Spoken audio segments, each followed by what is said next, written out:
Jiho had ordered 100 hits without blinking, but when he knelt beside the woman his men killed in a botched robbery, the ring on her finger stopped his heart.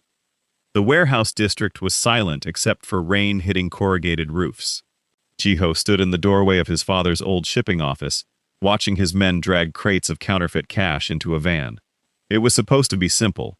Hit the courier, take the money, disappear before dawn. It wasn't supposed to end with a body. She wasn't supposed to fight back, Taeyang said, wiping his hands on his jacket. She grabbed the bag. Sungmin panicked. Jiho walked past him without a word and crouched beside the woman lying on the wet concrete. Middle-aged, modest coat, a canvas bag of groceries spilled beside her, oranges rolling toward the gutter. Not a courier, not an enemy, just someone in the wrong place. He reached for her wrist to check for a pulse he already knew wouldn't come, and that's when he saw it. A thin gold ring engraved with 2 letters, O.A. His stomach dropped before his mind caught up. He'd seen that exact engraving before, worn on a chain around his housekeeper's neck. Olivia. The woman who'd raised his household for 3 years, who called him sir but scolded him like a mother when he skipped meals. The woman whose photograph of her own mother sat framed on her nightstand, a photograph he'd glanced at once, in passing, never imagining he'd see that same face again like this. "Get her covered," he said, his voice unrecognizable even to himself. "Now." Taeyang frowned. "Boss? What's wrong?" Jiho didn't answer. He was already pulling out his phone, hands shaking for the first time in years, dialing the one number he suddenly dreaded calling. If you think Jiho already suspects who this woman really is, drop "I knew it" in the comments. Let's see how many of you catch it before the reveal. Olivia answered on the second ring, breathless from climbing the stairs of her apartment building. "Sir, it's late. Is everything all right at the house?" Jiho gripped the phone so tightly his knuckles ached. "Have you heard from your mother tonight?" A pause. "She went to the market for rice." "Why? Is something wrong?" He closed his eyes. The rain had soaked through his jacket, but he barely felt it. "Olivia, I need you to come to the old warehouse district. Now. You're scaring me. Just tell me what's happening." He couldn't. Not over a phone. Not like this. "Please. Just come." He hung up before she could ask again, then turned to Taeyang and Sungmin, both standing frozen near the van. "No one gave a word about this. Not to the police, not to each other outside this room. Do you understand what you've done?" "Boss, it was an accident. She has a daughter." Jiho's voice cracked on the word daughter, and for the first time in years, his men saw something other than control in his eyes. "She has a daughter who works in my house, who cooks my meals, who's coming here right now to find her mother's body." Sungmin went pale. "I didn't know. I swear I didn't know." "It doesn't matter what you knew." Jiho knelt again beside the woman, gently closing her eyes with 2 fingers, the gesture more tender than anything his men had seen from him before. "It only matters what we do next." Headlights swept across the warehouse gate. A car door slammed. Footsteps, fast and frantic, splashing through puddles. "Mom!" "Mom!" Jiho stood slowly, dread pooling in his chest like ice water, and turned to face the woman running toward him, a woman he was about to break in a way he could never undo. Olivia's scream tore through the warehouse district, raw and animal, the sound of a daughter's entire world collapsing in real time. She dropped to her knees beside her mother's body, hands hovering, afraid to touch her, afraid it would make it real. "No, no, no, no. Mom, please." Jiho stood frozen, every instinct telling him to step forward, none of them telling him what to say. There was no version of the truth that didn't destroy her. What happened? Olivia looked up, mascara streaked down her cheeks, eyes wild with grief and confusion. "Sir, what happened to her?" Taeyang opened his mouth. Jiho cut him off with a sharp look. "There was a robbery," Jiho said quietly. "Gone wrong. She was caught in the crossfire. It wasn't a lie. It also wasn't the truth."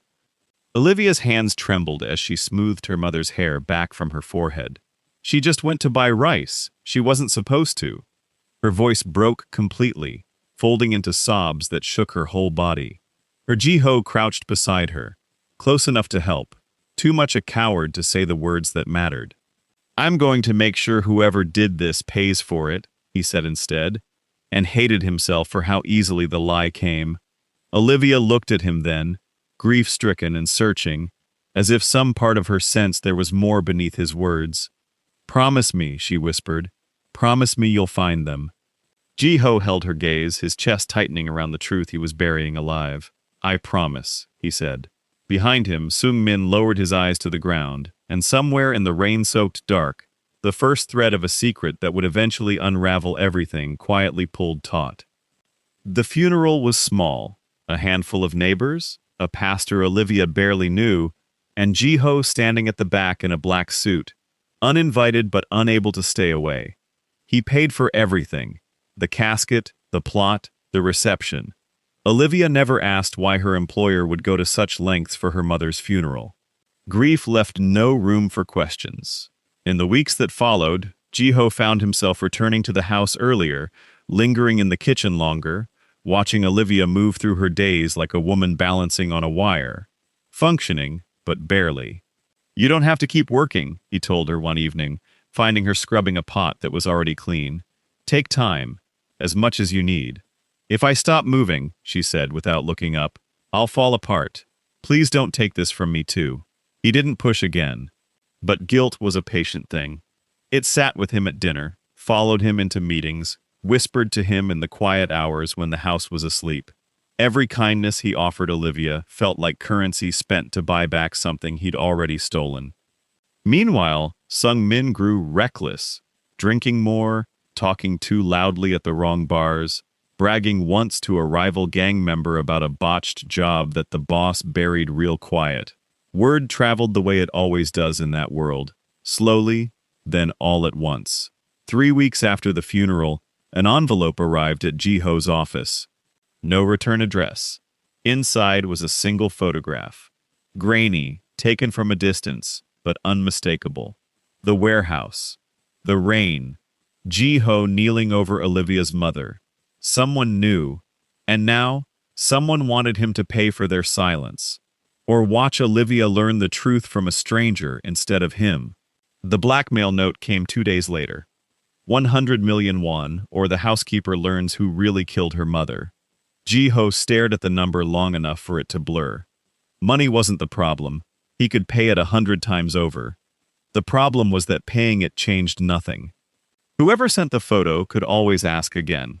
And even if they didn't, Ji-ho would still be a man lying to a grieving woman every single day, in his own house, at his own table. That night, he found Olivia in the garden, sitting where her mother used to send her care packages of kimchi wrapped in cloth. She was holding the framed photograph from her nightstand, her mother, younger, laughing at something outside the frame. "She used to tell me," Olivia said quietly, not turning around, "that no matter how hard Korea was on us, kindness always finds its way back to you. I used to believe that." Ji-ho sat beside her, closer than propriety usually allowed. "Do you still?" "I want to." She looked at him then, eyes red-rimmed but steady. "You've been so good to me since it happened, sir. More than an employer should be. Why?" The question hit him like a blow to the ribs. This was the moment. He could tell her now, end the lie on his own terms, before someone else did it for him. "Olivia, there's something I need to—" His phone buzzed violently in his pocket. Tae-Yang's name flashed on the screen, followed by 3 frantic texts. "Boss," Sung-min talked. "She's about to find out. She's already on her way to you." Ji-ho's blood ran cold. Not the blackmailer. Someone worse. Someone already headed straight for Olivia. If you think the truth is about to come out the hard way, comment, "Here it comes." You have no idea what's about to happen. The gate buzzer rang before Ji-ho could finish his sentence. He rose too fast, chair scraping against stone, and Olivia frowned, sensing something shift in him. "Sir? Stay here," he said, already walking. "Please." She didn't stay. She followed, curiosity and unease pulling her past the garden and into the front courtyard, where a woman Ji-ho barely recognized stood at the gate, Sung Min's girlfriend, mascara smeared, clutching her phone like a weapon. "Tell her," the woman said, voice shaking with fury and fear in equal measure. "Tell her, or I will." "Tell me what?" Olivia stepped forward. "Sir, what is she talking about?" Ji-ho felt the ground tilt beneath him. Every version of the truth he'd rehearsed evaporated. "Olivia, go inside. This isn't—" "Your men killed her mother." The woman's voice cracked across the courtyard like a whip. "It wasn't some robbery. Sung Min told me everything. They went to rob a courier and killed the wrong woman, and your precious boss covered it up. Bought her silence with a funeral and a paycheck." Silence fell so completely that Ji-ho could hear his own heartbeat. Olivia turned to him slowly, disbelief giving way to something far worse. "Sir?" Her voice was barely a whisper. "Tell her she's lying. Tell me she's lying." Ji-ho opened his mouth. Nothing came out. No defense, no excuse, nothing that could undo what she was about to understand with absolute clarity. "You knew," Olivia said, the words shattering as they left her. "You knew, and you let me thank you. You let me be grateful." She stepped back from him as if he'd burned her, and for the first time since the warehouse, Ji-ho understood exactly what he'd truly lost that night. "Olivia, please." Ji-ho reached for her arm, and she recoiled like his touch carried disease. "Don't." Her voice shook, but her eyes had gone terrifyingly still. "You knelt beside her body. You closed her eyes. You knew it was your men before you even called me that night, didn't you?" He couldn't lie again. Not now. "Yes." The word landed like a verdict. Olivia's knees nearly buckled, and she caught herself against the gate, breathing like she'd been struck. 3 years, she said. 3 years I served this family. I called your father, Father.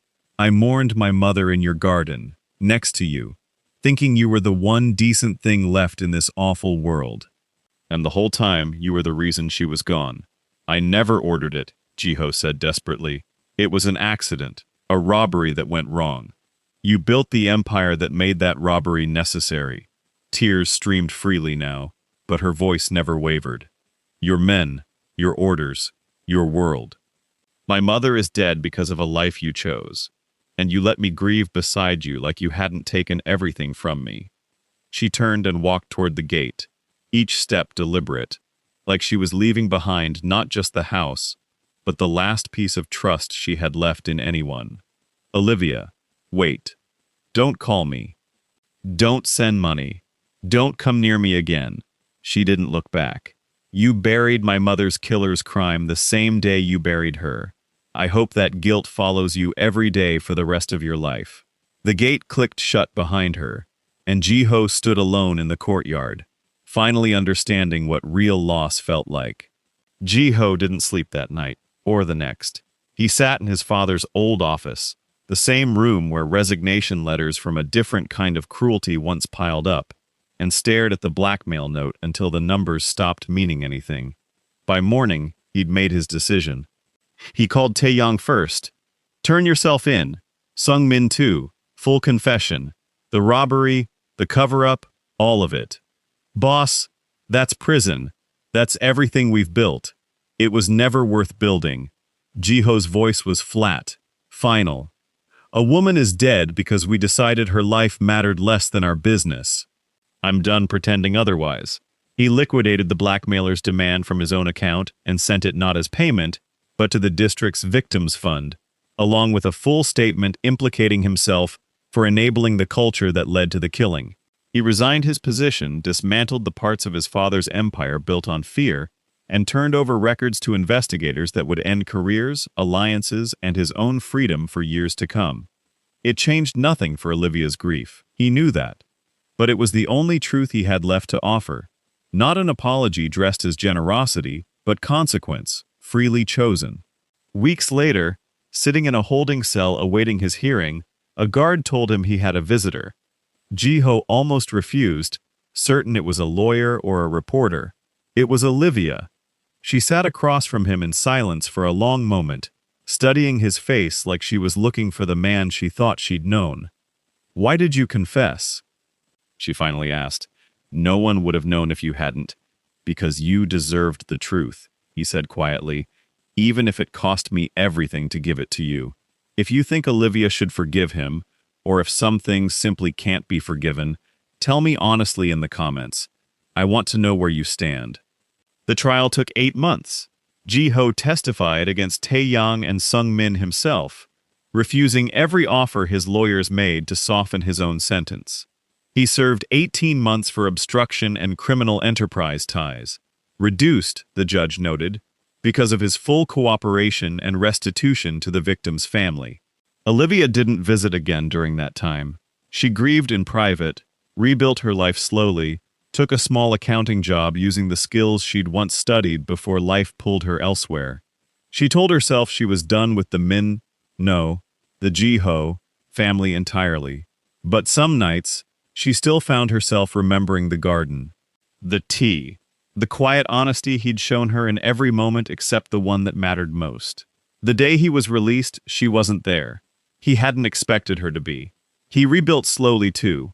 Legitimate work this time. A small logistics company, nothing built on his father's name. A year passed. Then, on a rainy afternoon uncannily similar to the night everything broke, Olivia walked into his office unannounced, an umbrella dripping in her hand. "I heard what you did with the company," she said. "No shortcuts, no shady contracts, just honest work." "I had to learn what that meant," Ji-ho said carefully, afraid to hope. "I'm still learning." She studied him a long moment, the same searching look from the courtyard but softer now. "My mother used to say kindness finds its way back. I didn't believe her for a long time. Do you now?" Olivia set the umbrella down and, for the first time in over a year, let herself smile. "I'm starting to." He didn't reach for her. He simply stood, giving her the space to choose him, and this time, she stepped forward first. If you believe love can be rebuilt after devastating loss, drop "rebuilt, not broken" below. And if you loved this story, don't forget to like, subscribe, and share what you'd have done in Olivia's place.